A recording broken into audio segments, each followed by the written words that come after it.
Good morning, and welcome to the first of 3 sessions within the survivorship track. I want to thank the ERC for including these sessions and highlighting the importance of rehabilitation, recovery, and survivorship for those who survive cardiac arrest. My name is Kelly Sawyer, and I'm hailing from the United States in Pittsburgh, Pennsylvania, and I am joined by 3 moderators who will help facilitate discussion after our 4 speakers give their short presentations. If you have not yet watched the pre-recorded long versions, please do so after this discussion. So I want to just go ahead and get started with the first speaker, Paul Swindell, who will share his experience with cardiac arrest. Paul?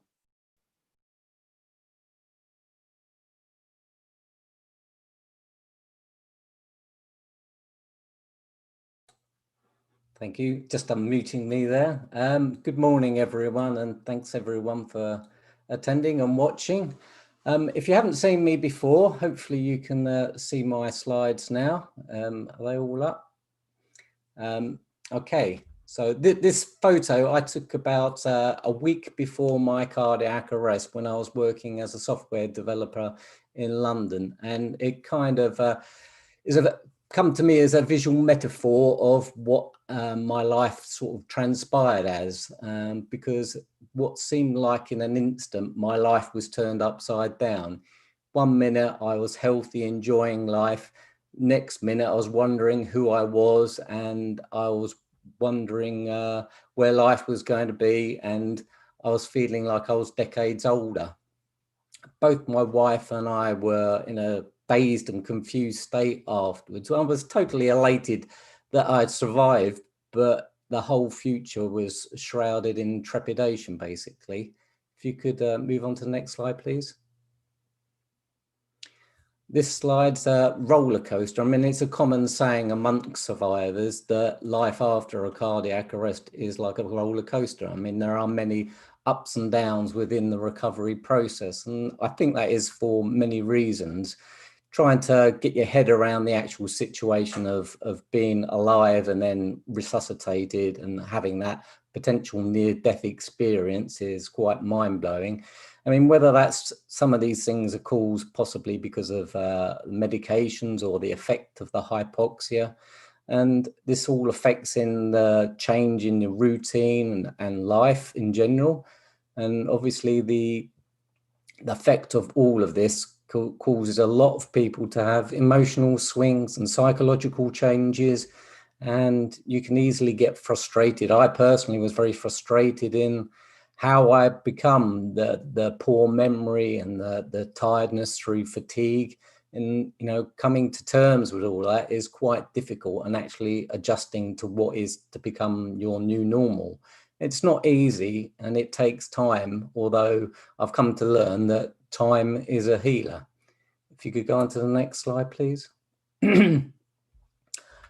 One thing that I learned after being discharged from probably about a year later is that meeting other people, my peers, who had gone through a similar experience was a really a powerful thing. It helped me improve and my wife improve significantly, because there's so many shared experiences within the group of other people, because you don't meet very many survivors just out on the street, and it helps you. You think you're a bit weird and it's a strange experience to go through. It's very surreal, and it helps to normalize and contextualize and make you not feel so alone.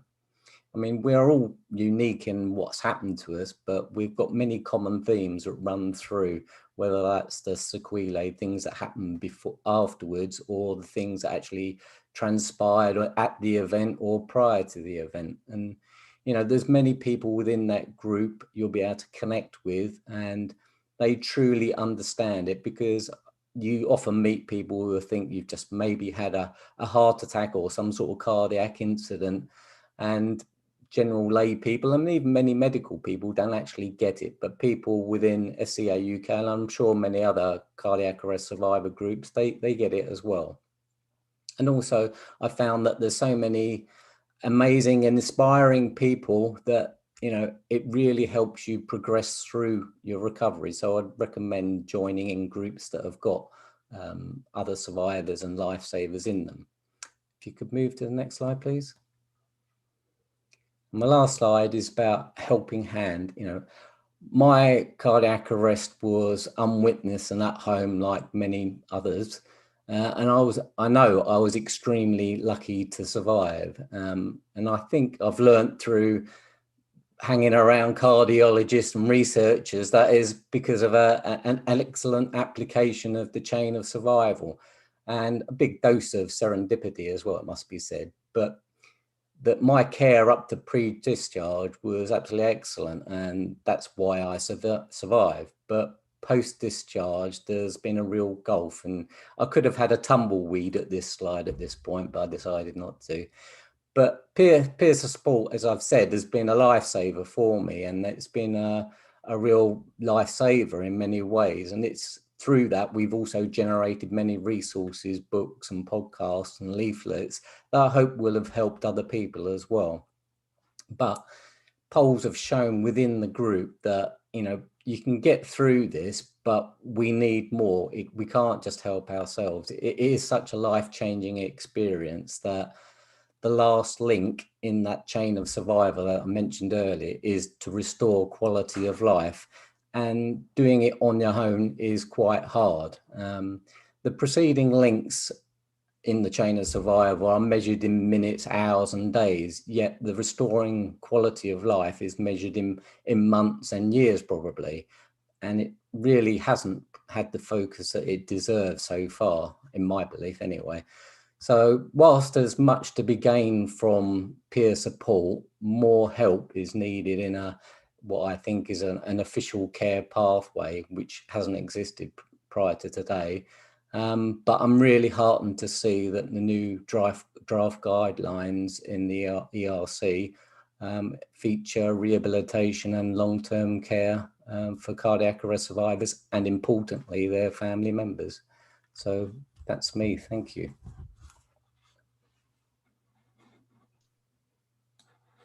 Thank you, Paul, for sharing some of your story, and certainly you talk more about it in your longer video. We'll come back to a lot of the themes that you touched on in our discussion.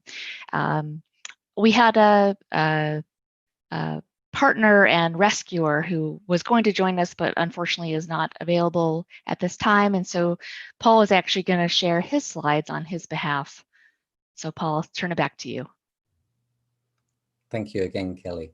Yes, unfortunately, Stuart is unable to be with us this morning, but there are many parallels with Stuart and his partner Susan's story to my own and my wife Tracy, in that although it's the mirror image, Stuart is a lifesaver.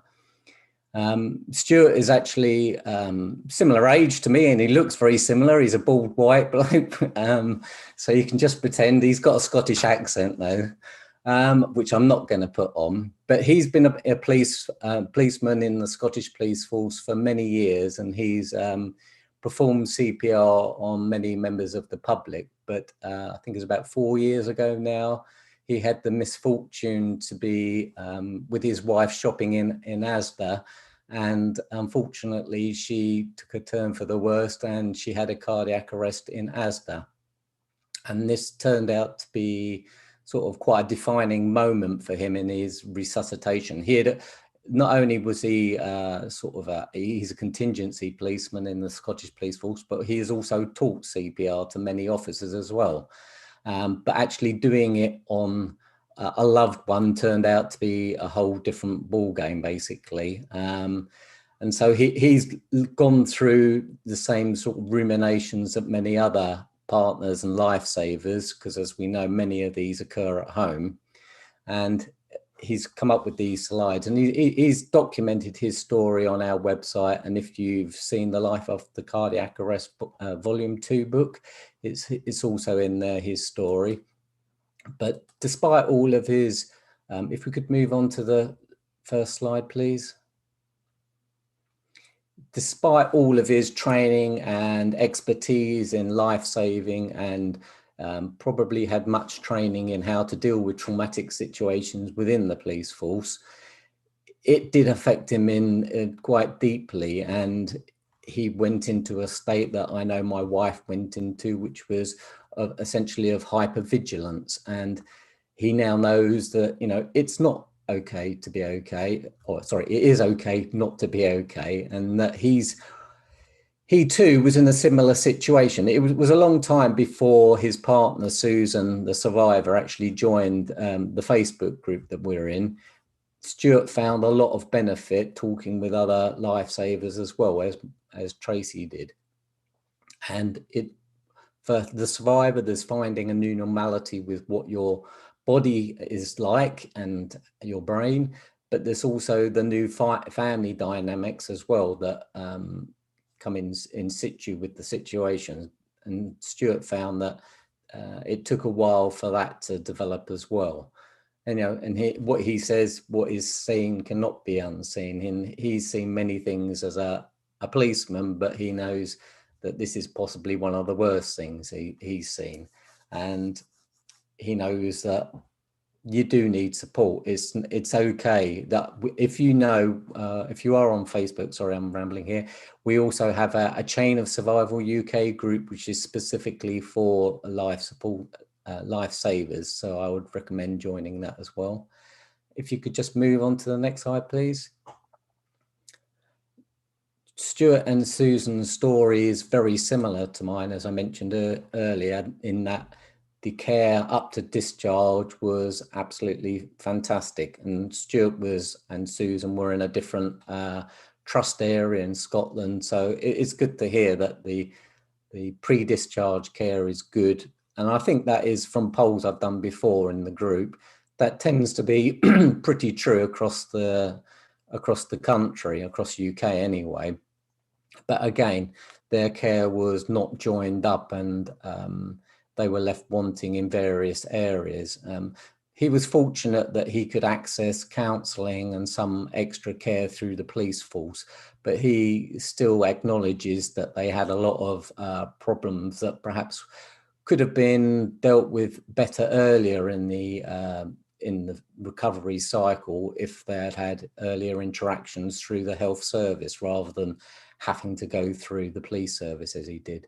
And he knows there was a big fallout in the regarding mental health, not only in Susan, his partner, but it also affected his own mental health.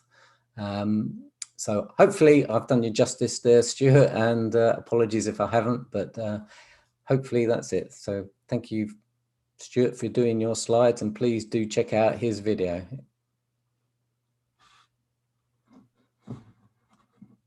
Thank you so much, Paul. Let's move on to Kirsty Haywood, who is a researcher from Warwick with a lot of expertise in the long-term outcomes after various disease states and cardiac arrest. Go ahead, and Kirsty. Thank you. Thanks, Kelly. Suzanne, can I have the next slide, please?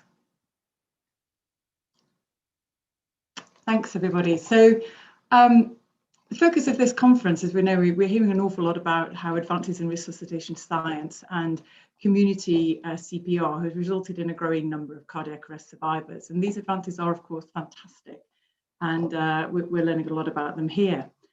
So it's therefore very fitting that we seek to understand what life is like for survivors and their family networks, and how their normality, and we've heard Paul mention the concept of normality, and Stuart too, quite a lot so far, and how that normality has been disrupted, and the challenges that survivors and their family networks encounter in seeking to establish a new normality. So it's fantastic that we've got today's that as a focus throughout today. For many survivors and their families, these new experiences, challenges, vulnerabilities, and uncertainties that Paul and Stuart have alluded to contribute to this sense of feeling trapped and having a real difficulties with how they move on. So what I just want to do in this summary session is to quickly summarize what we currently understand from the data, as opposed to, it's been fantastic hearing Paul and Stuart's lived experiences. And what I want to share with you is some of the kind of top line messages from the data that we have, and how these new challenges, how they threaten survivors' ability and the family network's ability to achieve a new normal, and perhaps where we should be thinking about how we provide targeted health and social care and support. And again, that concept of that cliff edge once people are discharged from hospital. Next slide, please, Suzanne. So, sorry. So in summary, what does the data tell us? So memory or cognitive difficulties are common, and some studies where the data has been really kind of closely scrutinized are reported by up to 76% of survivors at 6 months. These difficulties and challenges often become more apparent once the survivors are back home and start to engage with more normal activities of daily life, and the changes start to become more apparent to the survivor and their family networks. The evidence suggests that the majority of improvement appears to occur within the first 6 months, with little improvement thereafter and after 1 year. But longer term follow-up studies are somewhat limited. However, the recent guidelines clearly argue for the importance of regular assessment and early assessment too, so during hospitalization and then in that period of time, the first 1 to 3 months, and then actually as often as possible throughout the subsequent 12 months to really help as target appropriate care and timely care for survivors who are having these difficulties. The impact on emotional well-being, well, Paul and Stuart have alluded to this quite eloquently. High levels of anxiety and depression are reported across the first 12 months. But again, there are very few longer-term studies, and the true prevalence of the impact of anxiety and depression is really unknown. And very few studies have explored the emotional impact on close family members. And again, Stuart's spoken eloquently about the impact on himself. We do know that long-term post-traumatic stress is more common in caregivers than in survivors, particularly in those who witnessed the event or attempted CPR. And evidence from the lived experience work suggests that many partners and family members live with the guilt that perhaps they didn't do the right thing, and that any lasting problems experienced by survivors are perhaps the result of their own mistakes. And as I say, Stuart speaks eloquently about his own personal experiences of the event. And this concept of being overly vigilant is another important message that comes through in the data. We also know that filling in the memory gap that's associated with the event is an important part of the recovery process for survivors. But this often requires loved ones to repeatedly relive and retell the events, causing significant distress for the partner that's perhaps not necessarily shared by the survivor. And the evidence would also suggest that that feeling of distress is often not shared for fear of upsetting the survivor. So again, a really important message that we need to do far more for family networks in this event. These challenges are closely associated with this concept of existential angst and the fear of further arrest and difficulty accepting how their body has failed them. And again, that angst is associated not only just for the survivor, but also for the family member. And it often results in the family member developing this over-vigilance in monitoring their partner's activities and challenges at leaving them. And again, Stuart speaks eloquently about that, and the resulting relationship strain that's associated with that. So these many emotional challenges make it very difficult for survivors and their partners to move forward towards establishing a new normal, and greater support is required for families and couples to achieve a new balance. Paul alluded to the concept of fatigue as well, and there is growing recognition of the importance of fatigue in this population, as I think we're recognising across a whole range of different conditions. And high levels of fatigue are reported up to 12 months post-event. And again, there's not an awful lot of evidence here, and I think it's an area where we need to be providing much greater focus. And the impacts of fatigue can be really all-consuming, impacting an individual's ability to re-engage with life and start to live more normally. So we need to do much more and far better to understand this symptom and the support that's required. And we can learn a lot from other conditions here. And COVID-19, I'm the first to mention COVID-19 this morning, is an area where I think, this concept of fatigue is really important. Pain has received very little attention, but high levels have been reported in more than 60% of in-hospital cardiac arrest survivors at 6 months. And interestingly, in out-of-hospital cardiac arrest survivors, the reports of pain appear to increase over the first 12 months, reported by almost 50% of survivors at that 12-month point. Surprisingly, there's very limited data around the physical capacity, but evidence would suggest that this is reduced over the shorter and longer term, with severe mobility and usual activity restrictions reported in up to 50% of survivors at 12 months. And then finally, social participation and community reintegration. Evidence would suggest that by 12 months, most survivors are living independently at home again, but for approximately 50% of the survivors, their levels of participation, including return to work, are reduced. It's important when we think about barriers that are impacting upon their ability to re-engage, and these include feelings of fear, vulnerability, and isolation. And as Paul and Stuart alluded to, again, it's often these are experienced at increased rates following discharge to home. And these feelings are associated with an actual or perceived loss of professional support and associated security. And additional barriers include these issues with fatigue, memory difficulties, and mobility difficulties. That was a quick gallop through the evidence base. So if I can just have my final slide, Suzanne, please. So again, interesting listening to Paul as always and Stuart. On Thursday, following a previous session, and I think it was a session with Sue in the Resuscitation Council UK session, I was asked, how long does it take to get back to normal? Which, I really don't think we have an answer for that. We know it's incredibly varied. And again, just listening to Paul this morning and Stuart, and for the evidence, it really is varied. For some survivors, they experience few limitations and seem to get back to life quite readily. But for others, the changes are significant and long lasting. But limited evidence suggests that survivors and family networks do eventually adapt and find a new normality. But I think we really, really need to be doing more and should be doing more to assist them in this endeavour.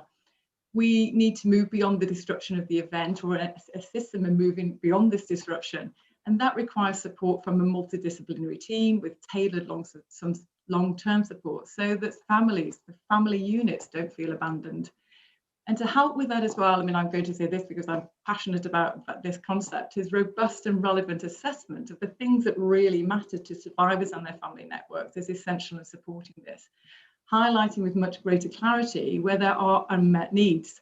And working together with the community, we're just starting on this process to develop a survivor-reported measure of survivorship and health-related quality of life. If you'd like to know more about this initiative, and particularly if you want to get involved, then please do let me know and get in touch. So thanks very much for your attention there. Thank you, Kirsty. That was a wonderful overview of what we know, what we think we know, and where we need to go.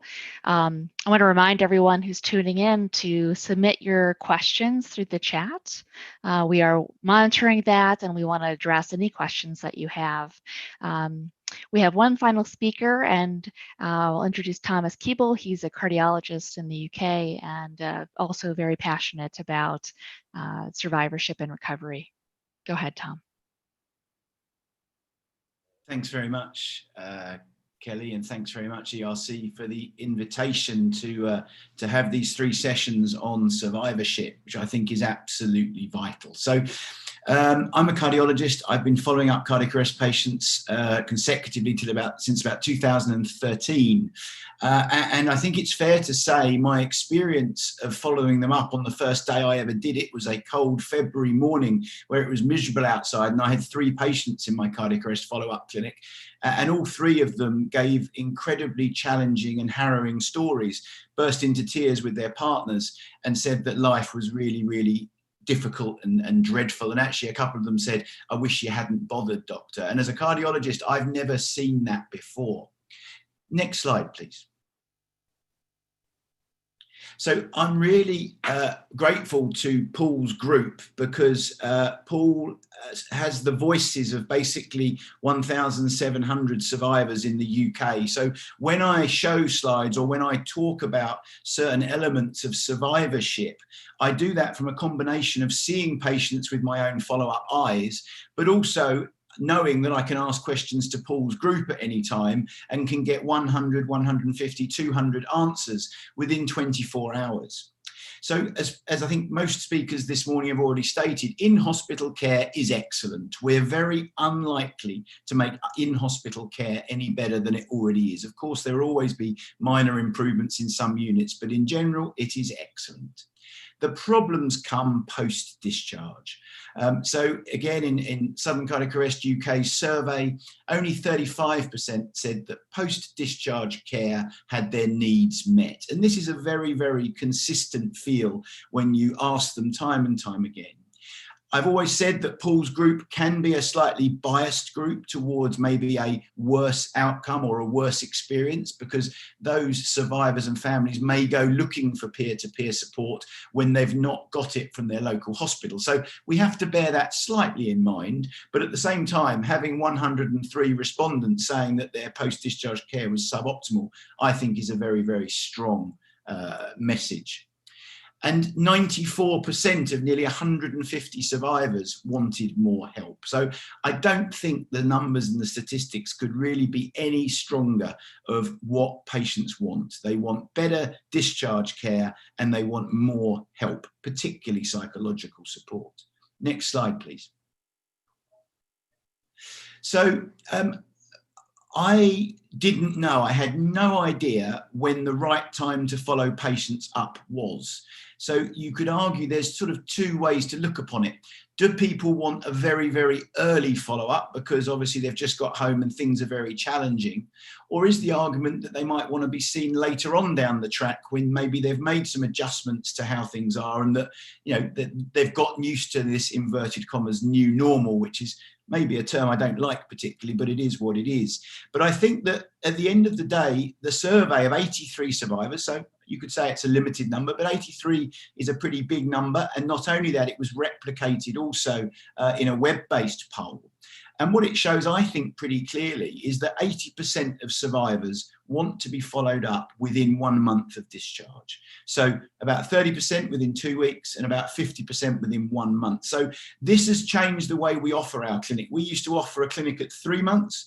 We now offer a phone call within the first 2 weeks. And of course, with COVID, we have to do things differently and virtually. So the key for me with this is that we asked the question of what survivors and families want. They told us, and we changed our practice to reflect that, because it's actually that discharge home which is the real problem. It's that first few weeks when they feel abandoned, and we need to make that better. Next slide, please.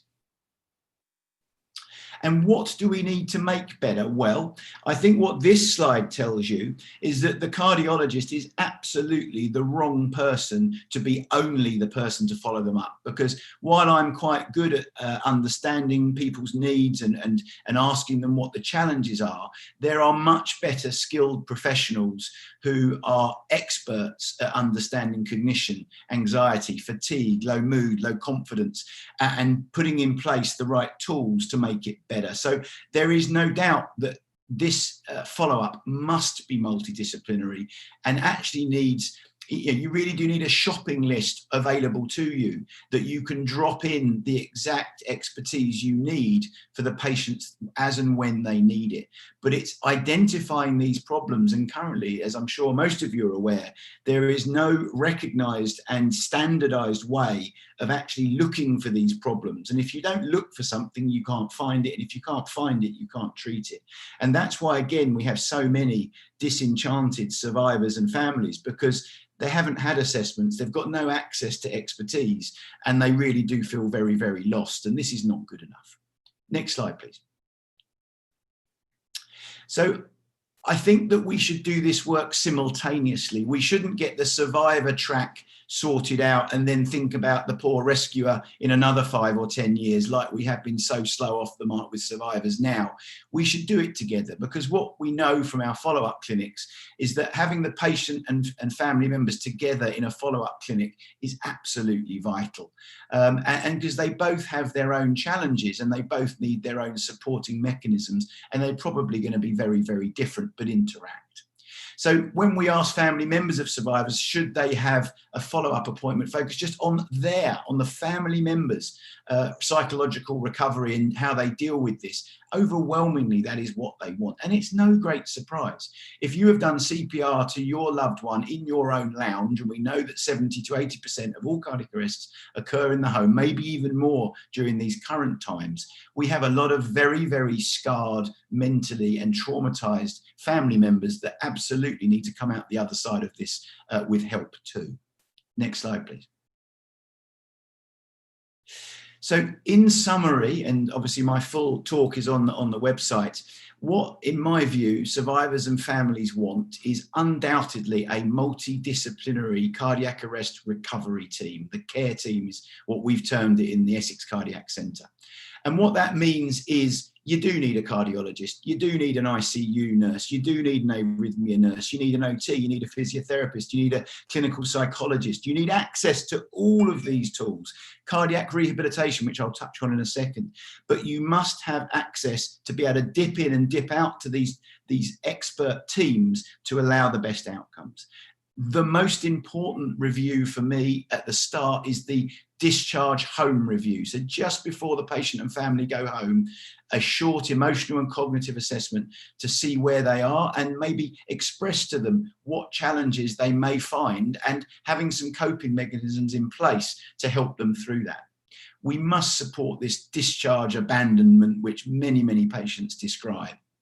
I think cardiac rehabilitation are core to a lot of this because they're excellent at dealing with cardiovascular disease. But not only that, a lot of what they do is all education, cardiovascular risk factor modification, helping with anxiety, measuring depression, and giving very practical ways of patients and families working together to improve things.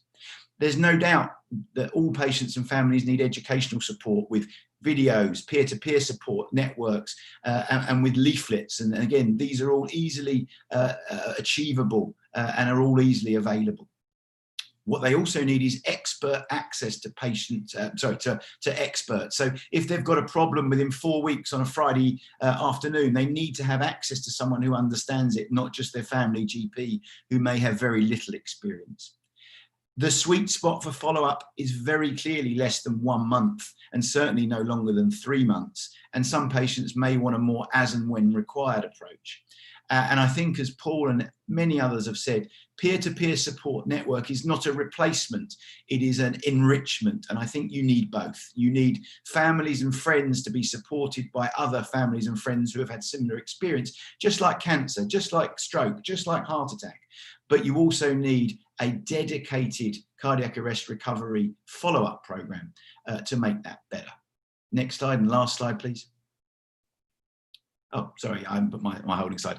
That's me finished. So yeah, without further ado, I'll hand back to Kelly, and then I hope we can have some real discussion to work out what people need. So please ask questions, so that you've got 7, 8 of us on the panel here. Please ask us questions so we can support you. Thank you.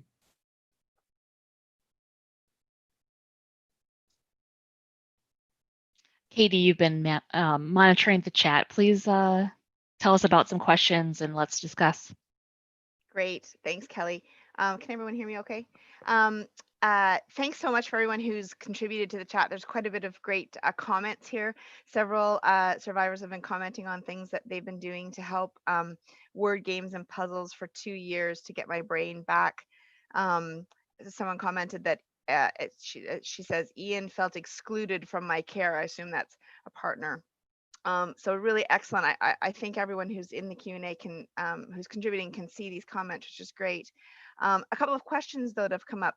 One, and I'm not sure who to address this to, so maybe someone could just jump in. Are any nursing rehabilitation teams including these aspects in their follow-ups?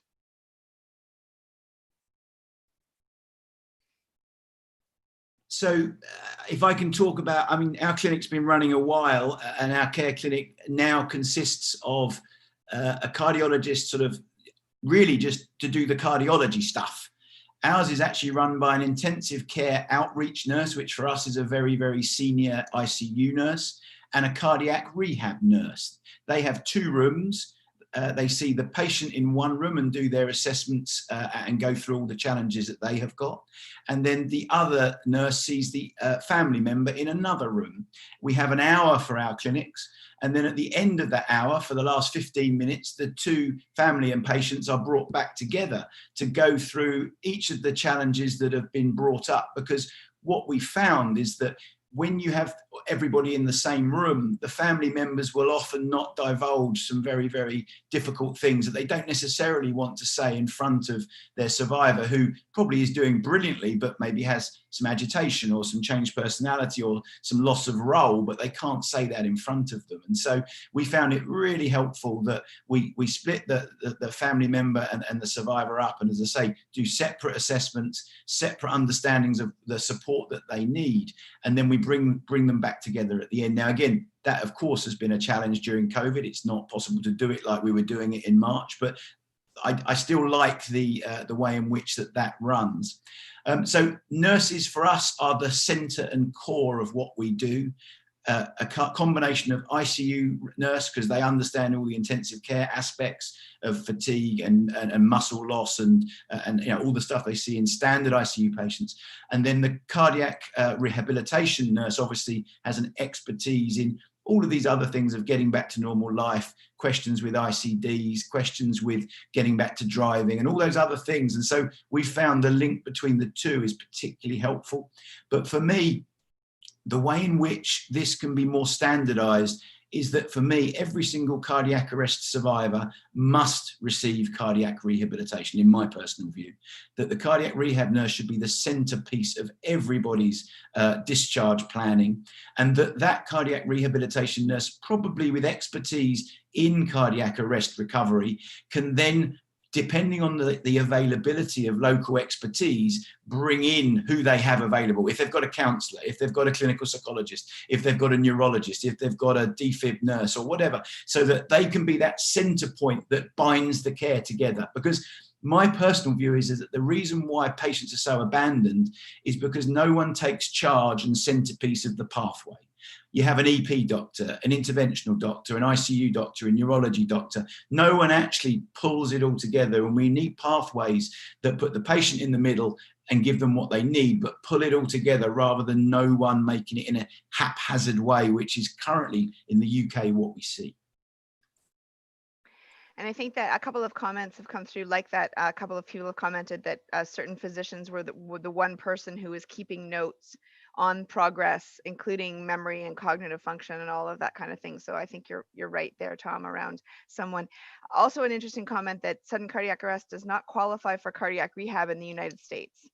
And so that's kind of an interesting, obviously huge variation in how care is provided, you know, globally, but very, you know, very interesting. There's also a couple of other questions about how you practice interdisciplinarity in the UK. And I think you kind of answered that with your question for sure. So thanks for that. I'm just making sure everybody feels like we've heard their questions. A question specifically for Kirsty. In hospital cardiac arrest, the overall quality of life of the patient is a relevant thing, but how do we know if is the in-hospital cardiac arrest the reason, or the reason for being in the hospital before in-hospital cardiac arrest affect quality of life? Sorry, I'm not sure I've quite got the gist of the question. So is it a focus on the quality of life of the person before they actually have an arrest because they're in hospital anyway? Yeah, I think they're sort of associated trying to tease comorbidity? out, yeah, I think they're trying to tease out if the reason they're in before the in-hospital cardiac arrest Right. affects quality of life. Okay, so with regards to pure evidence from in-hospital cardiac arrest, I'm not aware of that, but one would suggest that actually if somebody is in hospital receiving in need of hospital care, then one could make an assumption that their quality of life would be affected. So, you know, they're perhaps starting from a lower barrier before they have the cardiac arrest. And so I suppose there's a different barrier that they're trying to return to. So maybe for the individual, you know, they have an expectation of what they were capable of before the arrest. So maybe they're dealing with a similar kind of discrepancy once they've survived the cardiac arrest, and they're moving forward. And I think one of the challenges that we have in thinking about what quality of life is and what quality of life was before such a traumatic event is that what people's recall is of what their life was like before.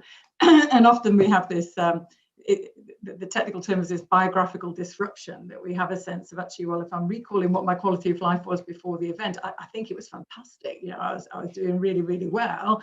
And so the quality of life after the event perhaps doesn't feel so good. So there's always a challenge with regards to recalling what quality of life was like.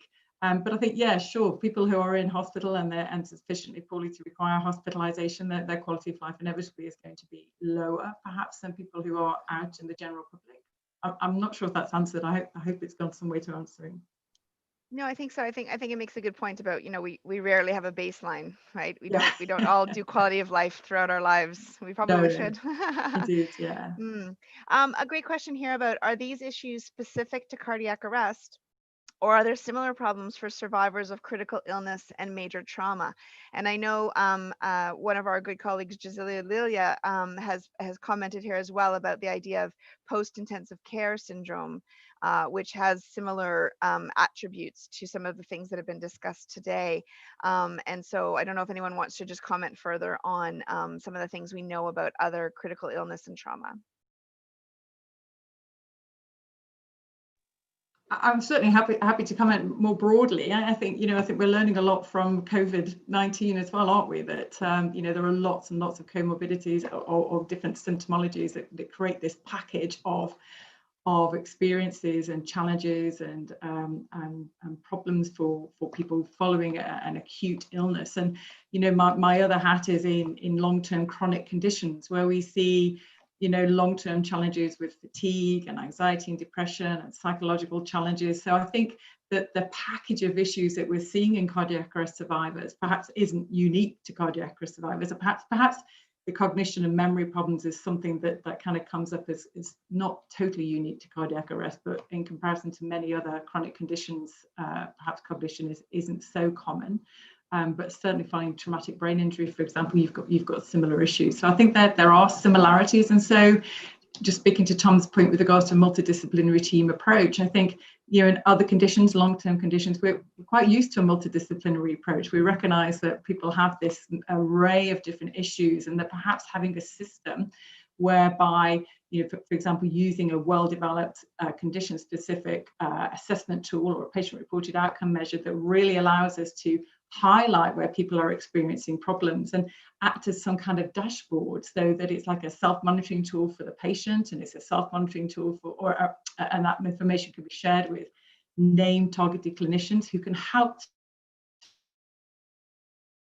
target where we need timely targeted care for the survivor at the time of need, as opposed to the survivor thinking, well, maybe I've got an appointment in 3 months' time, and I'll bring it up then. Well, actually, you've missed the boat, and this is a challenge that we've been trying to address in chronic long-term conditions for quite some time, where they have longer-term follow-ups, but often the crisis point has passed. So I think having a system whereby we can enable survivors and their family members to monitor and communicate their needs more readily will help with that multidisciplinary team response. And I think, again, picking up on what Tom said, we know from other areas in oncology and rheumatology that having a key person, a key opinion leader who can support and facilitate that is really important to ensuring that it does happen.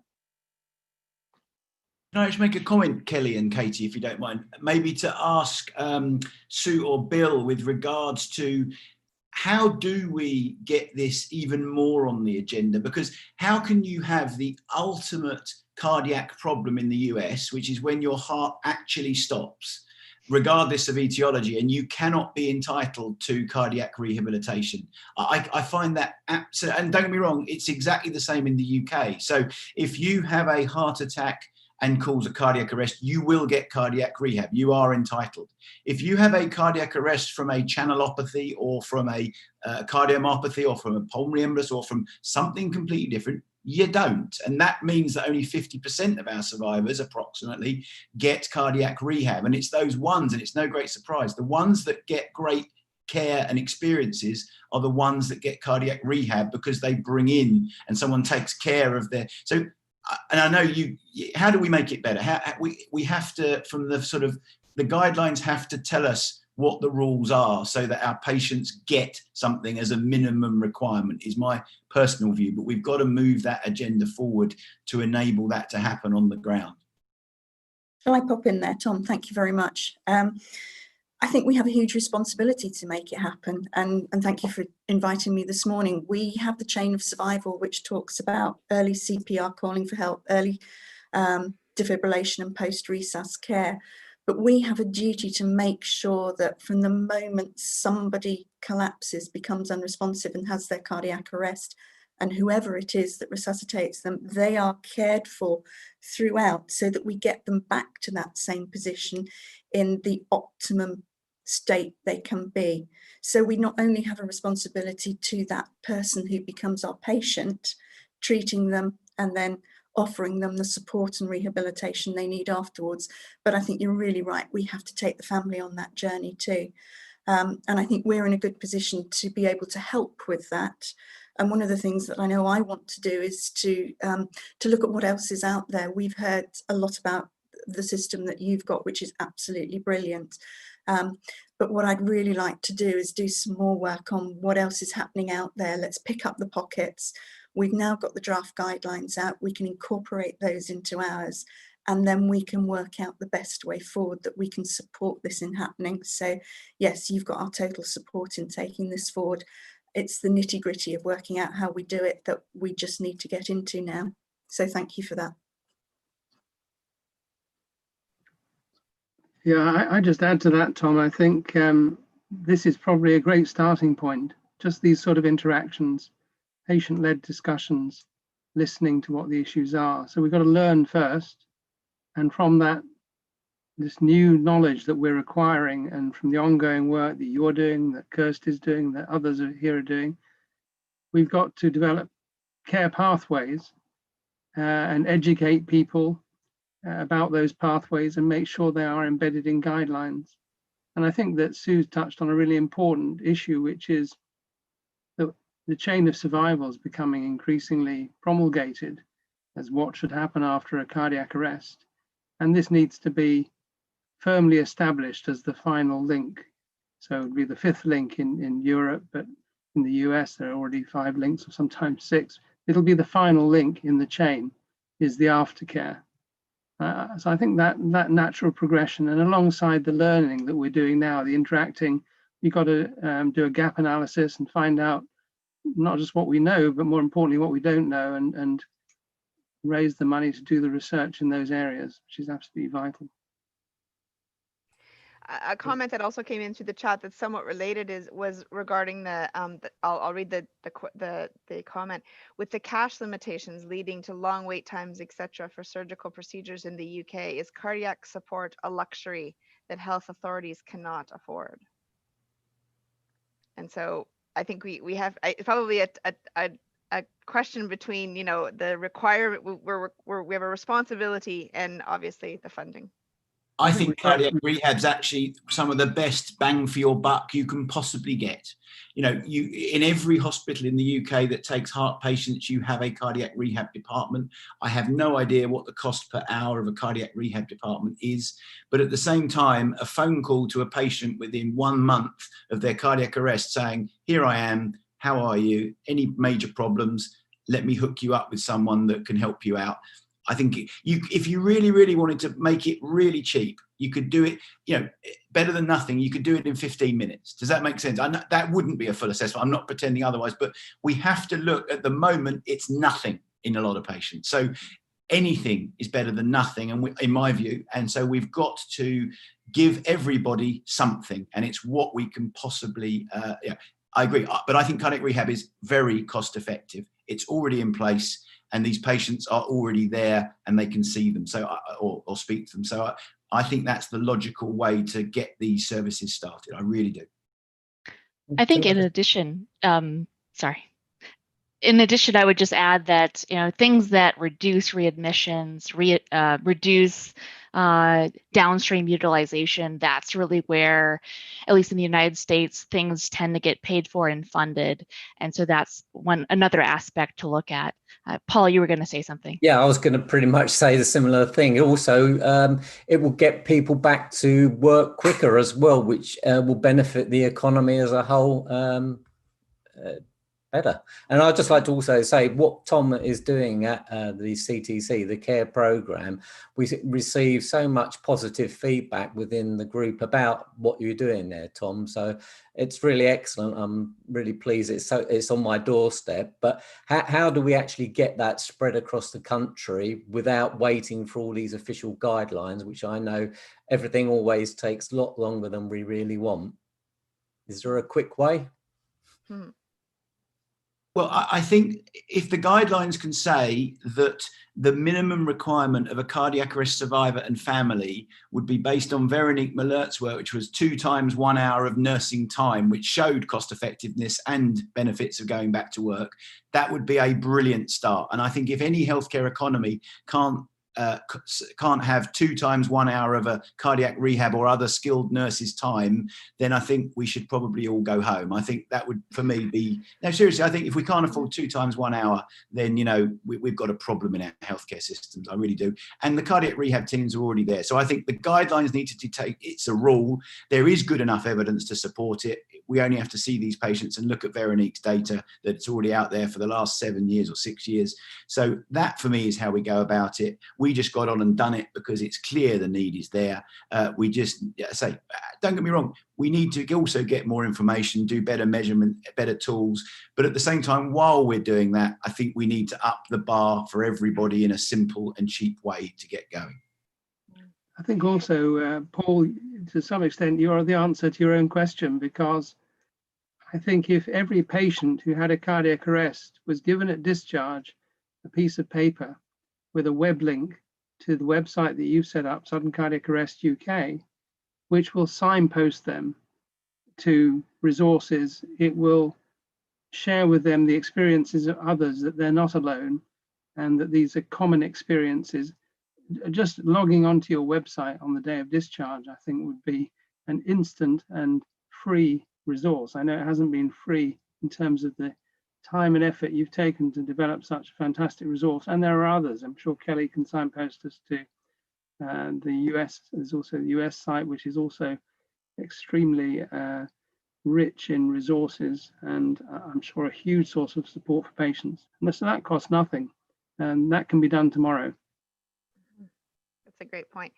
One last set of questions, and then I do want to leave time because there's been quite a few asks for some of the links that you mentioned, Paul. So we'll throw up your slide with some of those resources. But the last set of questions is interesting, and maybe everyone could take a piece of it because it certainly involves measurement. People have been asking about the differences between follow-up for folks who have had idiopathic cardiac arrest versus a diagnosed cause, as well as out of hospital versus in hospital, and whether or not there's differences in how we have to sort of think about these groups of people.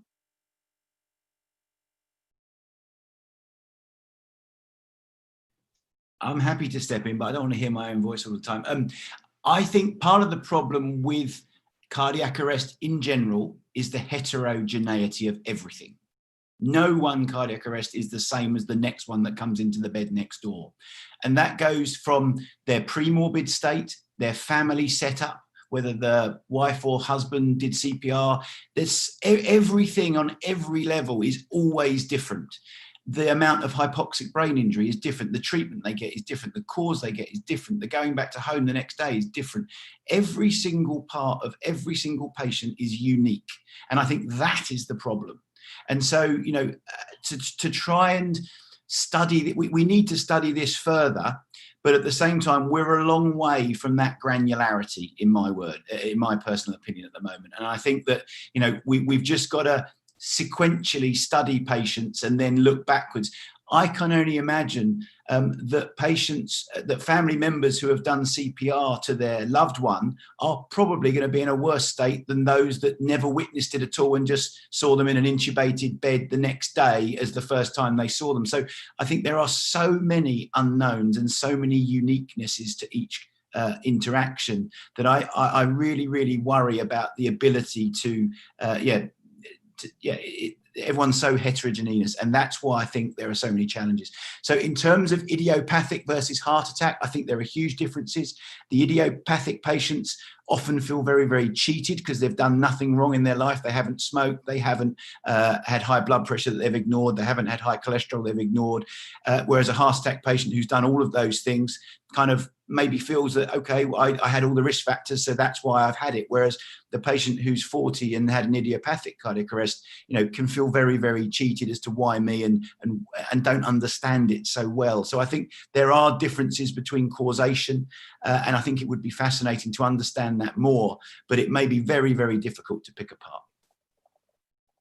I think one practical issue is that if you go home with an ICD, I think you're more likely to get referred to support and aftercare. We quite often have arrhythmia support services where a patient who has an ICD gets patient support.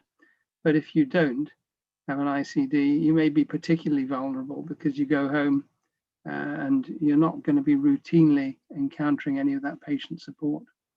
The opposite is true in our centre. So, and certainly in Paul's survey, the opposite is true. If you get an ICD nurse follow-up, that's all you get. You don't get cardiac rehab. So I think cardiac rehab, certainly from our experience survey, shows that if you get cardiac rehab, you get the best possible follow-up, probably. Surprising, but... I think, Katie, can I just jump in with some assessment concept, which I think is part of what you included in that question? As Tom was saying, it is an incredibly heterogeneous population, but because we're starting to have a much better sense of some of that granularity with regard to the experience of survivors and what survivorship means, I think it highlights the importance of developing assessment that really allows us to dig deeper and get a much better understanding of lived experience. And where the limitations of assessment in the past, where we've been somewhat limited by clinician reported outcomes over the short term, or using generic measures, which are useful to a certain extent, but they provide that very broad sweep of what health is all about or what survival is all about. And so inevitably it lacks that depth of understanding.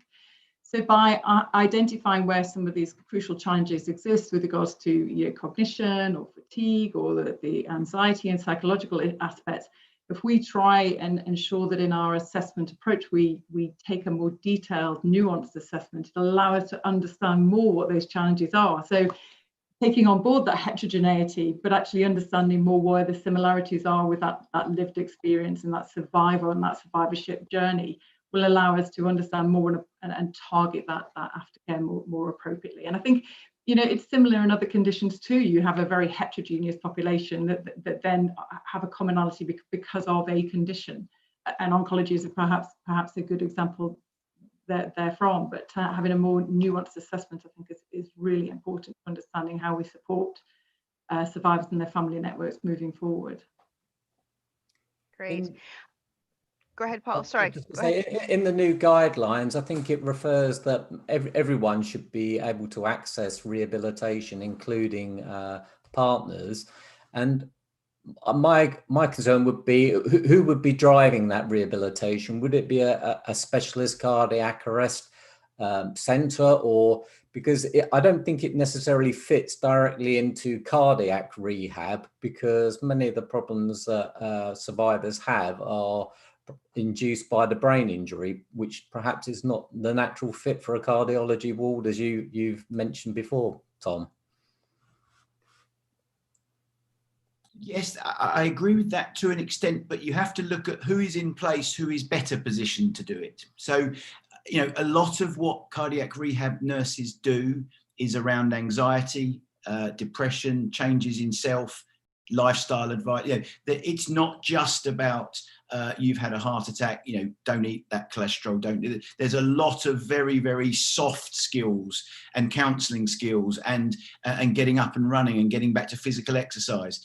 So I think for me, the cardiac rehab team are the best placed currently to do that.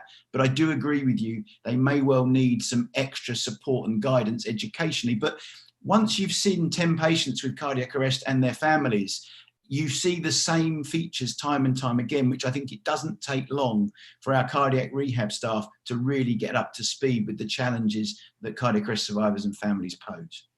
Okay, I was just thinking along the lines of the stroke rehab. Are there lessons to be learned from what they do? I think there definitely are, but we need more evidence to support that, and so that we can properly commission it, and that's a long way away. So you're right, that's the direction of travel, but I think we need to do something now to get us there. I just want to pop in because I know there's just a couple of minutes left, and there's just there are a couple of requests for contact information, particularly for Kirsty, your initiative around the patient reported outcome measure. And I think what we can do is point everyone to the long version of the slides, because I think everyone's email address is there. Yeah, just email me. Yeah. Perfect. And Yeah. there was a question about it being an equal initiative in the US. It's actually an international initiative. So please reach out to Kirsty and she can connect you in whatever country you are living. Yeah, we are really desperate and really passionate about getting this as an international initiative. So please, yes, do contact me, and we'll take it from there. So Paul is part of the team, Kelly, Katie, Tom, and we have international prom buddies. So we've got international contacts in many areas, but yeah, we'd love to have you on board. Brilliant. And All Paul, right. if you just want to put up your last slide, then we should be done. Thanks, Kelly.